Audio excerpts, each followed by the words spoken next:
Yes class. आज हम कल से आगे का टॉपिक देखेंगे। कल हमने अपना टॉपिक जो है वो फिनिश किया था, चैप्टर नंबर 3 का। हमने समझे थे कि एक साझेदार की निवृत्ति मीन्स रिटायरमेंट। एक साझेदार की निवृत्ति या मृत्यु के समय फर्म जो लेखांकन करती है, उस लेखांकन प्रक्रिया को हमने समझना स्टार्ट किया था, जिसमें हमने सबसे पहले ये समझा कि जब एक पार्टनर फर्म से रिटायरमेंट लेता है तो किस तरीके से उसका न्यू रेशो, फर्म का न्यू रेशो निकाला जाता है, गेनिंग रेशो क्या है ये समझा। फिर हमने गुडविल की एंट्रीज समझी कि जब पार्टनर फर्म से रिटायरमेंट लेगा तो ख्याति संबंधी जो लेखांकन है, क्या गुडविल की जो जर्नल एंट्रीज है वो किस तरीके से की जाती है। तो ये सब कल टॉपिक हमने क्या किए थे, सीखे थे, समझे थे। अब हम कल से आगे चलते हुए अपने 4th टॉपिक पे हम अब मूव करेंगे कि हमारे चैप्टर का 4th टॉपिक क्या है। हमारे चैप्टर का 4th टॉपिक है अवितरित लाभ हानियों का बंटवारा। ये अवितरित लाभ हानियों का बंटवारा किस प्रकार से किया जाता है। अवितरित लाभ हानियों का बंटवारा मैं आपको पहले भी बता चुका हूँ 2nd नंबर चैप्टर में, कि जब एक पार्टनर फर्म में प्रवेश लेता है तो चिट्ठे के संपत्ति और दायित्व पक्ष में दिखाई गई अवितरित समस्त लाभ हानियाँ पुराने साझेदारों में क्या की जाती है, विभाजित की जाती है। ये एडमिशन के टाइम की प्रॉब्लम है। सेम वही कंसेप्ट, वही रूल्स इम्प्लीमेंट होते हैं कब, जब एक पार्टनर फर्म से क्या लेता है, रिटायरमेंट लेता है। जैसे प्रवेश के समय हम ये कहते हैं कि सभी पुराने वाले अवितरित लाभ हानियाँ पुराने साझेदारों के हैं, इन्हें पुराने साझेदारों में क्या कर दिया जाए, बांट दिया जाए। सेम वही रूल, वही नियम निवृत्ति के समय भी क्या हो जाएगा, फर्म पर लागू हो जाएगा कि निवृत्ति के समय भी फर्म को अपने चिट्ठे के संपत्ति या दायित्व पक्ष में दिखाई गई समस्त अवितरित लाभ हानियाँ क्या करनी पड़ती है, सभी साझेदारों में डिवाइड करनी पड़ती है। अवितरित लाभ हानि में मोस्ट ऑफ रिजर्व आते हैं ना, रिजर्व, P&L का CR बैलेंस, P&L का DR बैलेंस, ये सभी जो मामले हैं वो अनडिस्ट्रीब्यूटेड प्रॉफिट एंड लॉसेज अवितरित लाभ हानियों में क्या किए जाते हैं, शामिल किए जाते हैं। और ये समस्त अवितरित लाभ हानि पुराने साझेदार क्या करेंगे, सभी जो हैं साझेदार क्या करेंगे, अपने अपने खाते में ट्रांसफ़र करेंगे। तो इसकी एंट्री क्या है ये देखेंगे। वही 2 एंट्रियाँ करनी है जो आपने लास्ट चैप्टर में समझी हैं। देखिए सेकंड और 3rd चैप्टर के बहुत से टॉपिक सिमिलर हैं, बहुत ज़्यादा टॉपिक। जैसे रिवोल्यूशन अकाउंट सेम है। अगर आपको रिवोल्यूशन अकाउंट 2nd चैप्टर का आता है तो आप 3rd चैप्टर का ऑटोमेटिक समझ लेंगे। अवितरित लाभ हानियों का जो आज हमने टॉपिक स्टार्ट किया, ये भी 2nd 3rd में क्या है, सेम है। मैक्सिमम बातें तो वही है जो घूम फिर के आ रही हैं। तो इसलिए मैं बार बार कह रहा हूँ कि 2nd चैप्टर किसी को अच्छे से आ रहा है तो मान के चलें कि 3rd चैप्टर का 50% जो कवर है, मैटर जो है वो ईजी वे में आप क्या कर सकते हैं, कवर कर सकते हैं। ओके, तो अवितरित लाभ हानियाँ क्या है। अवितरित लाभ हानियाँ आपके चिट्ठे के संपत्ति व दायित्व पक्ष में दिखाए गए पिछले सालों के बचे हुए लाभ और हानि हैं, जिसे निवृत्ति के समय हम सभी साझेदारों में क्या करेंगे, बांटेंगे, उनके पूंजी खाते में क्या कर देंगे, ट्रांसफ़र कर देंगे। और ये जो बंटवारा है ये उनके पुराने लाभ हानि अनुपात में ही किया जाएगा। ओके, सबसे पहले हम पढ़ेंगे अवितरित लाभों को बांटने की एंट्री। लाभों को बांटने की एंट्री करती है। ये सारे लाभ जो जितने भी नीचे नाम लिखे हैं, जैसे जनरल रिजर्व लिखा है, P&L लिखा है, WCR लिखा है, IFR लिखा है, investment fluctuation reserve, workmen compensation reserve, P&L balance, general reserve, ये सारी मदें, ये सारे जो आइटम हैं ये आपको कहाँ दिखेंगे, ये सारे के सारे आपको बैलेंस शीट की लाइबिलिटी साइड में मिलेंगे। ये सारे मामले कहाँ मिलेंगे, आपको बैलेंस शीट के लाइबिलिटी साइड में मिलते हैं। लाभ दायित्व तो होता है, उसे संभाल के रखना पड़ता है भविष्य में होने वाली हानियों को बचने के लिए। भविष्य में कोई सडन लॉस आ जाए, कोई सडन एक्सीडेंटल मैटर आ जाए तो उसे फेस आउट करने के लिए हमें लाभों को क्या करना पड़ता है, संभाल के रखना पड़ता है। इसलिए ये सभी मदें चिट्ठे के दायित्व पक्ष में आपको मिलेंगी और इन्हें दायित्व पक्ष से निकाल कर हम सभी साझेदारों के पूंजी खाते में क्या कर देते हैं, ट्रांसफ़र कर देते हैं। तो एंट्री क्या बनेगी, एंट्री बनेगी general reserve account DR, P&L account DR, WCR account DR, IFR account DR to all partners capital account in their old profit sharing ratio. देखो ये बंटवारा जो है वो पुराने अनुपात में किया जाएगा। तो ये सब दायित्व थे, ये मदें, जितनी भी मदें आपको स्क्रीन पे दिखाई दे रही हैं, जनरल रिजर्व है, P&L है, WCR है, IFR है, ये सभी मदें दायित्व थी। दायित्व का मतलब इनका ओपनिंग बैलेंस क्या था, CR था। तो आज जब इनका खाता बंद हो रहा है तो इनका बैलेंस क्या हो गया, DR हो गया। तो ये सभी तो हो गए DR, और ये किन के खाते में जमा कर दिए गए हैं, किन के खाते में डाल दिए गए हैं, ये सारे बैलेंस जोड़ के। और ऑल पार्टनर मतलब जो भी है रिमेनिंग रिटायरिंग जो भी पार्टनर हैं, ये सारे बैलेंस जोड़ के ऑल पार्टनर्स के कैपिटल अकाउंट में उनके ओल्ड प्रॉफिट शेयरिंग रेशो जो आपको न्यूमेरिकल में दिया जाएगा उसमें क्या किए जाते हैं, डिस्ट्रीब्यूट कर दिए जाते हैं। ओके, अब आती है संचित हानियाँ। हानियाँ कहाँ मिलेंगी, हानियाँ मिलेगी आपको एसेट साइड में। ये सारे जो हानि वाला मामला है ये एसेट साइड में मिलेगा। अच्छा, अगर ये एसेट साइड में है तो इनका ओपनिंग बैलेंस क्या है, और एसेट्स का ओपनिंग बैलेंस डी आर होता है, तो आज इनका क्लोजिंग बैलेंस क्या हो जाएगा, सी आर हो जाएगा। और ये किसके डेबिट होंगे, ये ऑल पार्टनर्स के खाते में क्या होंगे, डेबिट होंगे।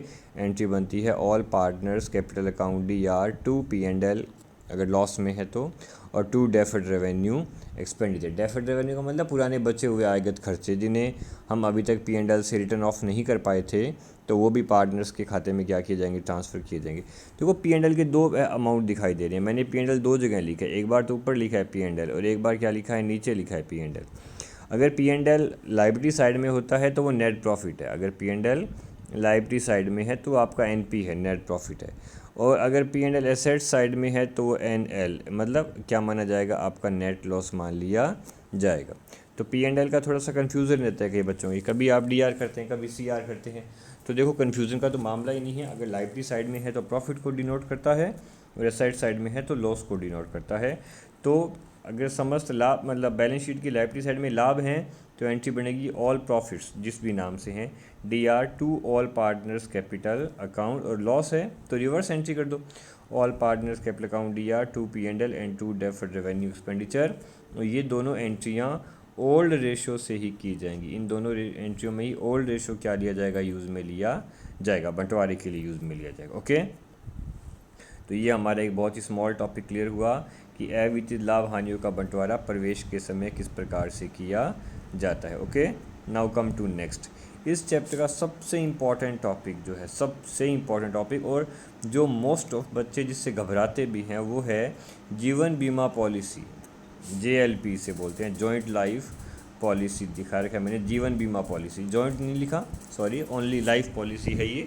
जीवन बीमा पॉलिसी का समायोजन किस प्रकार से किया जाता है, ये इस चैप्टर का सबसे मतलब पॉइंट ऑफ जो स्टूडेंट पॉइंट ऑफ व्यू है उसके अकॉर्डिंग सबसे ही कॉम्प्लिकेटेड मानते हैं बच्चे कि लाइफ पॉलिसी का एडजस्टमेंट थर्ड चैप्टर का सबसे कॉम्प्लिकेटेड टॉपिक है। तो जब आप इसे समझेंगे या पढ़ेंगे तो आप थोड़ा सा कंसंट्रेट ज़्यादा करना, थोड़ा समझने की कोशिश करना, और मैं भी ट्राई करूँगा कि मैं तुम्हें बार बार ये बात बताऊँ ताकि तुम्हारे माइंड में लफड़ा क्या हो जाए, फीड हो जाए। ये पॉलिसी क्या मामला है, प्रत्येक साझेदारी फर्म अपने साझेदारों के जीवन पर, प्रत्येक साझेदारी फर्म अपने साझेदारों के जीवन का क्या करवाती है, बीमा करवाती है। क्योंकि प्रत्येक फर्म को अपने साझेदारों के जीवन की क्या रहती है, परवाह रहती है भाई, कि अगर हमारे साझेदार जीवित रहेंगे तो काम करेंगे।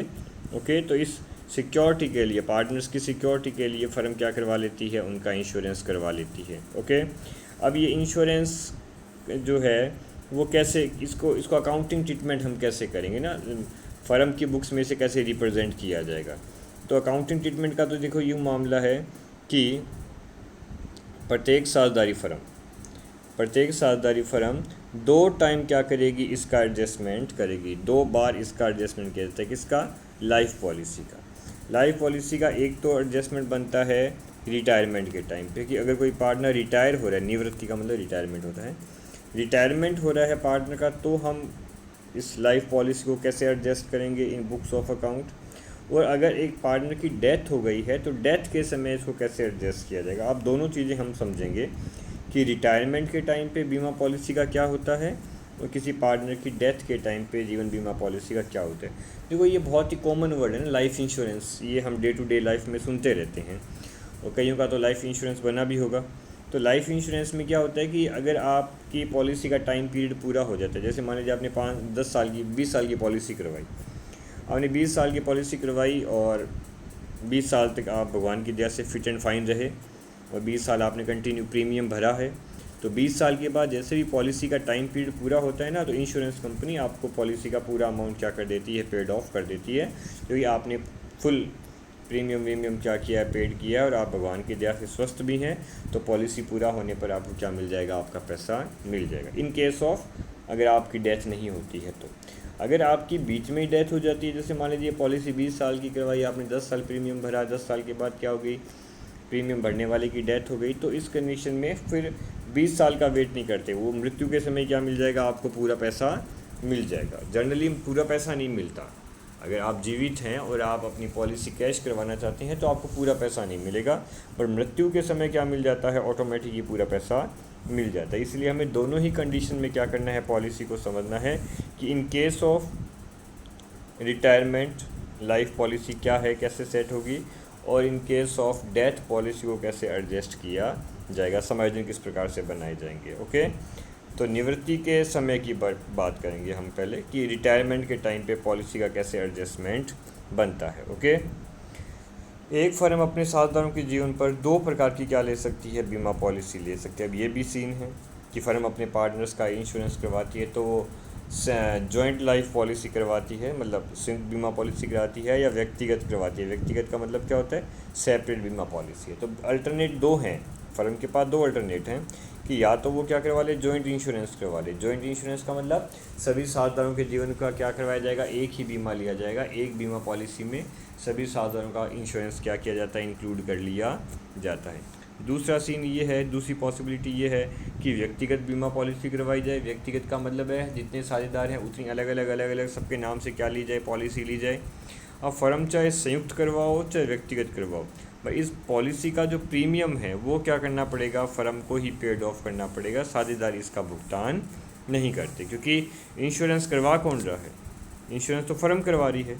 अगर फर्म इंश्योरेंस करवा रही है पार्टनर्स का, तो इंश्योरेंस का जो प्रीमियम है वो भरने का दायित्व भी किसका है, फर्म का है।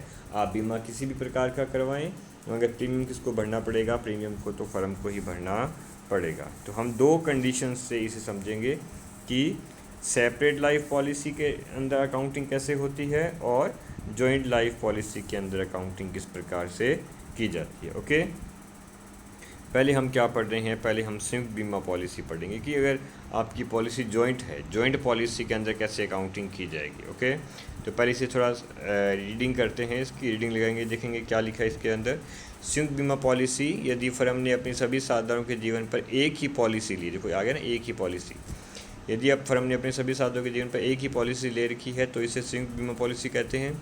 और इसका प्रीमियम फर्म के द्वारा ही क्या किया जाएगा, भुगतान किया जाएगा। और यदि आपने जॉइंट लाइफ पॉलिसी करवाई है तो रिटायरमेंट के टाइम पे कितने अल्टरनेट आपके सामने आ जाएंगे, कितने ऑप्शन आपके सामने आ जाएंगे, और आप उन ऑप्शन में से कोई भी ऑप्शन क्या कर सकते हैं, चूज़ कर सकते हैं अपनी रिक्वायरमेंट के अकॉर्डिंग। फर्म की जो आवश्यकता है उसके अकॉर्डिंग फर्म कोई भी तरीका क्या कर सकती है, सेटलमेंट के लिए काम में ले सकती है। ओके, तो सबसे पहले तो संयुक्त बीमा पॉलिसी है क्या। संयुक्त बीमा पॉलिसी का मतलब है कि फर्म ने अपनी सभी साझेदारों के जीवन का क्या करवा रखा है, एक ही बीमा करवा रखा है, और उस एक ही बीमा में सभी साझेदारों को क्या कर लिया गया है, इंक्लूड कर लिया गया है। और उसका प्रीमियम किसके द्वारा भरा जाएगा, उसका प्रीमियम फर्म के द्वारा ही भरा जाएगा। ये तो हुई इसकी छूट। फिर निवृत्ति के टाइम पे, मतलब रिटायरमेंट के टाइम पे हम इस मैटर को कैसे सॉर्ट आउट करेंगे, जेएलपी को। उसके लिए कंडीशंस है कि यदि नंबर 1, यदि आपने प्रीमियम जो आप एनुअली भरते हैं, फर्म जो प्रीमियम भरती है खर्चे के नाम पर, उसे व्यापारिक खर्च माना है, या इसको क्या माना गया है, पूंजीगत खर्चा माना गया। देखो खर्चे भी दो होते हैं, एक आयगत होता है और एक क्या होता है, पूंजीगत होता है। जो व्यापारिक खर्च होते हैं, जो आयगत या व्यापारिक जैसा भी नाम दो आप, जो आयगत या व्यापारिक खर्च हैं वो P&L के मध्य होती है। ये थोड़ा समझना भाई, ये देखिए कहीं ना कहीं जो टॉपिक है ना कहीं कंसेप्ट क्या करता है, बेसिक्स से जुड़ जाता है। बेसिक्स का मतलब क्या होता है, फिर यू गो बैक, आप पीछे चले जाइए, आप 11th क्लास में चले जाइए एक बार, तो वहाँ अगर आप 11th क्लास में थोड़ा सा आप जाएंगे तो आपको शायद ये याद आएगा कि हाँ वहाँ पे था ये आयगत खर्चा, पूंजीगत खर्चा। तो सबसे पहला काम हमारा यही है कि यदि प्रीमियम को व्यापारिक खर्च माना गया है तो अकाउंटिंग कैसे की जाए, यदि पूंजीगत खर्चा माना है तो अकाउंटिंग कैसे की जाए। कई बच्चों को तो आई थिंक ये भी प्रॉब्लम आती है कि what's mean of revenue expenditure और कैपिटल एक्सपेंडिचर, आयगत खर्चा क्या है, पूंजीगत खर्चा क्या है। आयगत खर्चे जितने भी हैं वो वर्ष के अंत में P&L में क्या किए जाते हैं, ट्रांसफ़र किए जाते हैं, और पूंजीगत खर्चे जो हैं वो चिट्ठे में क्या किए जाते हैं, ट्रांसफ़र किए जाते हैं। तो आयगत खर्चा मतलब P&L से रिलेटेड है, और पूंजीगत खर्चे का मतलब मामला किस में जाएगा, बैलेंस शीट के अंदर क्या किया जाएगा, ट्रांसफ़र किया जाएगा। ओके, तो सबसे पहले हम देखते हैं कि यदि प्रीमियम को क्या माना गया है, व्यापारिक व्यय माना गया है, तो निवृत्ति के समय पॉलिसी का क्या बनेगा। ओके, निवृत्ति के समय फर्म समर्पण मूल्य की राशि को सभी साझेदारों में लाभ हानि अनुपात में क्या कर देगी, बांट देगी, और यदि शेष साझेदार समर्पण मूल्य से खाता खुला रखना चाहते हैं तो इसे चिट्ठी के संपत्ति पक्ष में दिखाएंगे, अन्यथा खाता शेष साझेदारों के नाम से क्या कर दिया जाएगा, बंद कर दिया जाएगा। ये जो इतना सा पैराग्राफ लिखा है ना, ये बहुत इंपॉर्टेंट है। आप इसे इसमें ही मान लो इन 4-5 लाइनों में ही 2 क्वेश्चन बन रहे हैं आराम आराम से। वो तो ढूंढने वाले की कैपेसिटी होती है कि वो कहाँ कहाँ से क्वेश्चन निकाल सकता है। तो आप ये बहुत ही सिलेक्टेड सा मैटर है और इसे आप ढंग से समझें कि निवृत्ति के समय फर्म समर्पण मूल्य, मैं अभी बताऊंगा समर्पण मूल्य क्या होता है, उसके बारे में भी हम बात करेंगे। निवृत्ति के समय फर्म समर्पण मूल्य की राशि सभी साझेदारों के लाभ हानि अनुपात में क्या कर देगी, बांट देगी। और यदि शेष साझेदार समर्पण मूल्य से खाता खुला रखना चाहते हैं, क्योंकि एंट्री हो जाती है ना एक बार, खाता खुला रखना चाहते हैं तो खाता खुलेगा तो वो एसेट साइड में जाएगा। क्यों? क्योंकि डीआर बैलेंस के साथ खाता खुलेगा, इसलिए वो एसेट्स में चला जाता है। और यदि शेष साझेदार चाहते हैं कि हमें पॉलिसी खाता कंटिन्यू नहीं करना है, खाता नहीं रखना है, पॉलिसी रखनी है पर उसका खाता नहीं रखना है, तो वो खाता क्या कर सकते हैं, बंद भी कर सकते हैं। अच्छा, कई बार सवाल में कुछ नहीं दिया था कि अकाउंट क्लोज करना है या अकाउंट ओपन रखना है, तो इन लैक ऑफ इन्फॉर्मेशन, कोई भी जब इन्फॉर्मेशन नहीं दी हो तो आप हमेशा खाता क्या कर देंगे, बंद कर देंगे। सूचना के अभाव में जेएलपी अकाउंट क्या किया जाता है, बंद कर दिया जाता है। अब इस पूरे पैराग्राफ में एक ही वर्ड थोड़ा ऑकवर्ड है, समर्पण मूल्य क्या है। समर्पण मूल्य, समर्पण क्या होता है, समर्पण कर दिया, आत्मसमर्पण कर दिया। टेररिस्ट ने, आतंकवादियों ने आत्मसमर्पण किया, सरेंडर कर दिया, जैसे इंग्लिश में बोलते हैं सरेंडर वैल्यू, सरेंडर कर दिया। सरेंडर का मतलब क्या होता है कि हमने तो हाथ खड़े कर दिए, ये होता है आत्मसमर्पण ना, कि मैंने तो क्या कर दिए भाई, हाथ खड़े कर दिए। तो समर्पण मूल्य का मतलब यही है कि इंश्योरेंस जो है, वो जो पार्टनरशिप फर्म है, वो हाथ खड़े कर रही है कि हमें पॉलिसी आगे नहीं चलानी है या हम आगे इस पॉलिसी को कंटिन्यू नहीं करना चाहते हैं, हमें ये समर्पण मूल्य आप दे दीजिए। तो मोस्ट ऑफ टाइम तो समर्पण मूल्य का फर्म क्या करवा लेती है, कैश करवा लेती है, पर कई बार हम थोड़ा दिमाग ज़्यादा लगा लेते हैं और इंश्योरेंस कंपनी से समर्पण मूल्य का पैसा लेते नहीं हैं, केवल मूल्यांकन ही करवाते। अब टू द पॉइंट से बात बताऊँ ना, ये तो हाथ खड़े करना ये सब तुम्हें समझाने का तरीका होता है।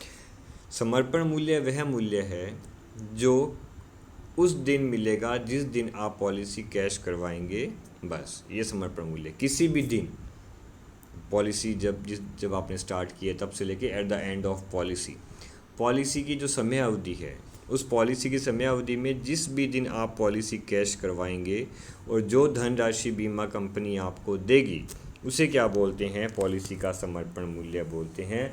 कि देखो जी, हमने तो इस मूल्य पर आज की डेट में पॉलिसी क्या करवा ली है, समर्पित करवा ली है, मतलब कैश करवा ली है। तो किसी विशिष्ट दिन पर अगर फर्म अपनी पॉलिसी कैश करवाना चाहती है तो उस दिन फर्म से जो धनराशि आपको इंश्योरेंस कंपनी से जो धनराशि आपको प्राप्त होगी उसे ही क्या बोलते हैं, समर्पण मूल्य बोलते हैं। और ये समर्पण मूल्य जरूरी नहीं कि आप कैश करवाएं, ये समर्पण मूल्य आप पता लगा लें। एक तो होता है ना कि मुझे तो पैसा चाहिए, that I want to surrender, मुझे इसे सरेंडर करना है, मुझे पैसा दे दो। एक होता है कि साहब हमें पैसा नहीं चाहिए, हमें तो पूछना ही था कि हमारी पॉलिसी कितने की हो गई। तो इसे एक तो होता है सरेंडर्ड करना, सरेंडर का मतलब कैश करवा लो। और एक होता है ओनली वैल्यूएशन ऑफ सरेंडर, इसका मतलब मुझे केवल क्या करना है, सरेंडर वैल्यू का पता ही लगाना है, उसे कैश नहीं करवाना है। तो इंश्योरेंस कंपनी से फर्म क्या करवा लेती है, सरेंडर वैल्यू का पता लगा लेती है कि आज की डेट में हमारी पॉलिसी की सरेंडर वैल्यू क्या है। ओके, और जो सरेंडर वैल्यू इंश्योरेंस कंपनी बताती है वो आप चाहें तो कैश में ले लें, नहीं लेना चाहते तो मत लें। ओके, अब जैसे हमने ऊपर पढ़ा है कि खाता खुलेगा फिर खाता बंद हो जाएगा, फिर ऐसे होगा वैसे होगा, तो वो उसे अब एंट्रियों में हम समझेंगे कैसे, इसका मीन क्या है। सबसे पहली एंट्री, समर्पण मूल्य से क्या किया जाए, खाता खोला जाए। पहला काम ये है कि आपको सरेंडर वैल्यू से एक अकाउंट क्या करना है, ओपन करना है। अकाउंट किस के नाम से ओपन होगा, अकाउंट आपकी पॉलिसी के नाम से ओपन होगा, JLP जॉइंट लाइफ पॉलिसी के नाम से खाता खुलेगा। तो एंट्री बनेगी JLP account DR2, JLP account DR2 all partners capital account in their old profit sharing ratio. ये एंट्री क्या रिप्रेजेंट करती है, ये एंट्री रिप्रेजेंट करती है कि जो सरेंडर वैल्यू आपको मिल सकती थी, जो सरेंडर वैल्यू आपको मिल सकती थी बट आपने ली नहीं, पूछी है केवल, उस सरेंडर वैल्यू से आपने अपनी पुस्तकों में क्या कर लिया, पॉलिसी का खाता खोल लिया और उस पॉलिसी के अमाउंट को जो आपको मिल सकता था उसे सभी साझेदारों के खातों में क्या कर दिया गया है, क्रेडिट कर दिया गया है, बांट दिया गया है या डिवाइड कर दिया गया है। कौन से रेशो में, इनके ओल्ड रेशो में। ओके, पहला काम तो आपका ये है।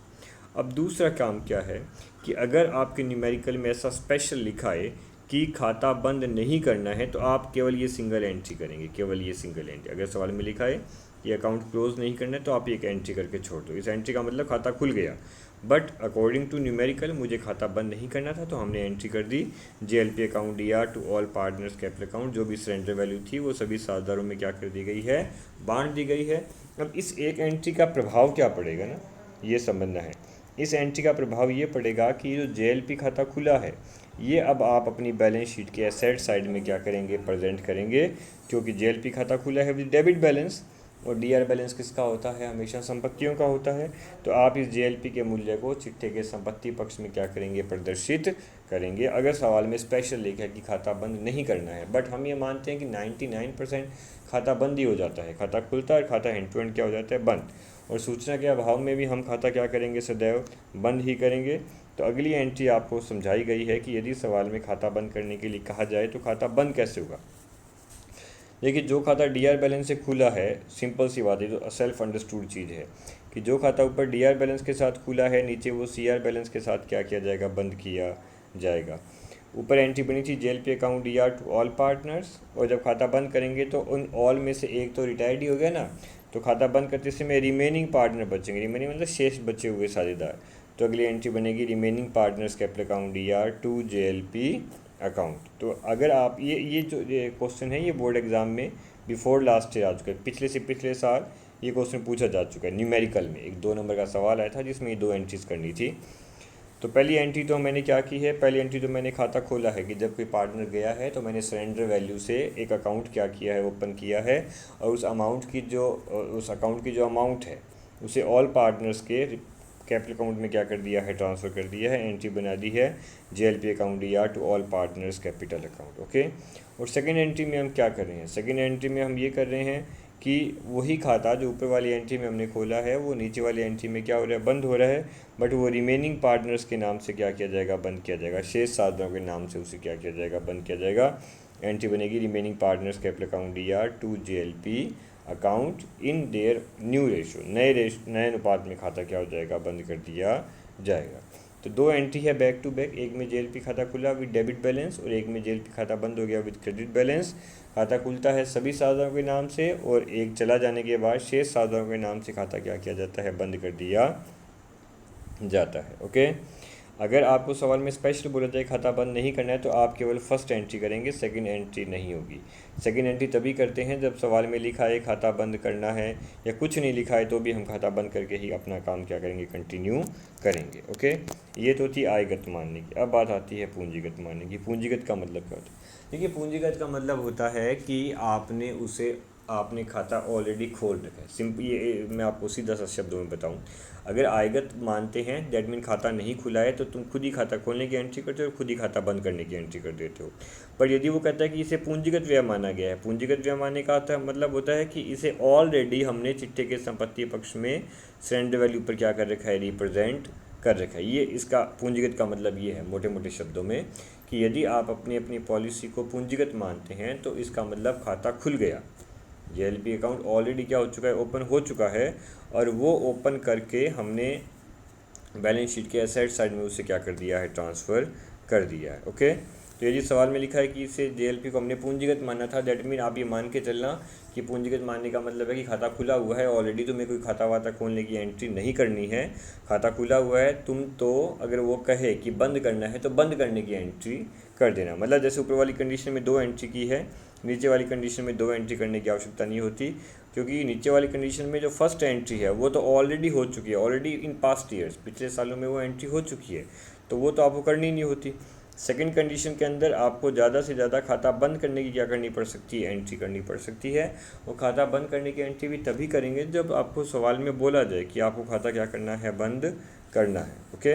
तो मैंने भी इसमें ये बताया है कि अगर सवाल में कुछ नहीं कहा जाए तो हम ये मानते हैं कि जो खाता पहले से खुला हुआ है वो क्या कर दिया जाएगा, बंद कर दिया जाएगा। तो आपको खाता बंद करने की क्या करनी है, एक सिंगल एंट्री करनी है, ठीक है। और खाता बंद करने की एंट्री अभी आपने जो पीछे वाले टॉपिक में पढ़ी है सेम वही की वही है। खाता बंद करने की एंट्री सेम क्या, remaining partners capital account DR to JLP account. देखिए सेम वही एंट्री है जो ऊपर वाली स्क्रीन में मैंने आपको बताई, खाता बंद करने के लिए क्या एंट्री की थी, रिमेनिंग पार्टनर्स कैपिटल अकाउंट या टू जेएलपी अकाउंट। तो फर्स्ट कंडीशन में कितनी एंट्री बनी, फर्स्ट कंडीशन में 2 एंट्री बनी, एक बार खाता खुला, एक बार खाता बंद हुआ। और सेकंड कंडीशन में केवल खाता बंद करने की एंट्री करते हैं, क्योंकि हम ये मान के चलते हैं कि खाता ऑलरेडी क्या हो चुका है, खुल चुका है, खोले नहीं, खाता बंद करते हैं। तो आप अगर कुछ ही शब्दों में टू द पॉइंट से अगर कोई बात बच्चा समझना चाहता है तो वो ये समझ लें, यदि पॉलिसी को आयगत मानना है तो 2 एंट्री करनी पड़ेगी, खाता खोलना भी पड़ेगा और बंद भी करना पड़ेगा, ओके। और यदि पॉलिसी को पूंजीगत मानना है तो खाता खोलने की आवश्यकता नहीं है, वो ऑलरेडी खुल चुका है, आपको केवल खाता बंद करने की क्या करनी है, जनरल एंट्री करनी है, ठीक है। अब एक और कंडीशन, एक और पॉसिबिलिटी है। वो पॉसिबिलिटी क्या है कि मान लीजिए रिटायरमेंट के टाइम या निवृत्ति के टाइम फर्म अपना खाता ही बंद करना चाहती है। फर्म कहती है ये पॉलिसी खाता ही बंद करो यार, मिटाओ इस बीमारी को।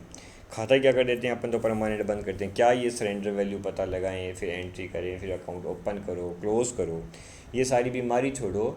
जिस दिन कोई पार्टनर फर्म से रिटायरमेंट ले रहा है उस दिन फर्म ने वो अकाउंट, वो जो पॉलिसी अकाउंट है सभी साझेदारों का, उसे बंद करने का क्या ले लिया है, डिसीज़न ले लिया है कि जो जेएलपी खाता खुला हुआ है उसे कैश करवाओ और जो पैसा मिलता है उसे सभी साझेदारों में, सभी पार्टनर्स में क्या कर दीजिए, डिवाइड कर दीजिए। तो यदि सवाल में ऐसा लिखा है कि पॉलिसी वास्तव में क्या करवा ली गई है, कैश ही करवा ली गई है, पॉलिसी तुड़वा ली गई है, कैश करवा ली गई है, तो आप ज़्यादा ताम झाम में नहीं पड़ेंगे। आपको केवल क्या करनी है, 2 एंट्रीज करनी है। पहली एंट्री में आपको बीमा कंपनी से क्या लेना है, पैसा लेना है जो वो देगी उस दिन, वो जिस दिन भी आप पॉलिसी कैश करवाना चाहते हैं उस दिन पॉलिसी का जो रेट चल रहा है उस रेट के अकॉर्डिंग आपको क्या मिलेगा, पैसा मिलेगा। और वो रेट वाली वैल्यू क्या कहलाती है, सरेंडर वैल्यू या समर्पण मूल्य कहलाता है, ओके। तो यदि आपने पॉलिसी एक्चुअल में कैश करवाने का सोच ही लिया है तो आपको पहली एंट्री तो करनी है कैश करवाने की। कैश करवाने की एंट्री मोस्ट ऑफ बच्चों के लिए तो ईजी है कि कैश मिलेगा, किसको मिलेगा, फर्म को मिलेगा, और किस नाम का मिलेगा, पॉलिसी के नाम का मिलेगा। तो एंट्री बन जाएगी कैश अकाउंट या टू जेएलपी कि हमने भाई पॉलिसी क्या करवा ली है, तुड़वा ली है, उसे क्या करवा लिया है, कैश करवा लिया है। अब जो पॉलिसी का पैसा मिलेगा वो किसका है, वो पार्टनर्स का, क्योंकि पॉलिसी पार्टनर की होती है। तो बीमा कंपनी से पैसा लेके वो पैसा आपको सभी साझेदारों में क्या करना है, डिवाइड करना है। एंट्री बनती है कि जेएलपी अकाउंट या to all partners capital account. ऊपर वाले खाते में जेएलपी सीआर हुई है, पैसा आया है ना, तो कैश अकाउंट या टू जेएलपी। और नीचे वाली एंट्री में वही जेएलपी का पैसा ऑल पार्टनर्स में क्या कर दिया गया है, डिस्ट्रीब्यूट कर दिया गया है। जो पैसा आएगा वो साझेदारों में क्या कर दिया जाएगा, बांट दिया जाएगा। नीचे एक नोट दिया है, ये थोड़ा नोट समझना। यदि चिट्ठे में पहले से ही जेएलपी का मूल्य दे रखा है, यस ये भी हो सकता है ना कि बैलेंस शीट के अंदर ऑलरेडी जेएलपी दिखा रखी थी, मतलब पूंजीगत मान के चल रहे थे। यदि चिट्ठे में पहले से ही जेएलपी का मूल्य दे रखा है तो बीमा कंपनी जो पैसा देगी वो, और जो बैलेंस शीट में आपने दिखा रखा है पहले से अमाउंट, वो उन दोनों का डिफरेंस क्या किया जाएगा, पूंजी खाते में ट्रांसफ़र किया जाएगा। ये बात थोड़ा नोटिस करने वाली है कि यदि पॉलिसी कैश करवाई जा रही है और पहली बार ये जेएलपी को हम कैश करवा रहे हैं तो हम सीधा एंट्री करेंगे cash account D R to JLP and JLP account D R to all partner, और पूरा पैसा क्या कर देंगे, डिस्ट्रीब्यूट कर देंगे। बट अगर हमारे सवाल में ऑलरेडी जेएलपी खाता एसेट साइड में खुला हुआ है और फिर हम उसे क्या करवा रहे हैं, कैश करवा रहे हैं, खुले हुए खाते से हम क्या करवा रहे हैं, पैसा कैश करवा रहे हैं, तो जितना पैसा बीमा कंपनी देगी वो, और जो आपने ऑलरेडी बैलेंस शीट में दिखा रखा है वो, उन दोनों का डिफरेंस क्या करना है, आपको ये लिखा हुआ है, देखो अंतर की राशि को ही, डिफरेंस के अमाउंट को क्या करना है, पार्टनर्स में डिवाइड करना है। तो मैंने इसमें लिखा भी है, थ्योरी में आप पढ़ेंगे। यदि चिट्ठे में पहले से जेएलपी खाता खुला हुआ है तो हम क्या करेंगे, प्राप्त राशि व चिट्ठे में दिखाई गई राशि के अंतर की राशि को क्या करेंगे, साझेदारों के पूंजी खाते में ट्रांसफ़र करेंगे।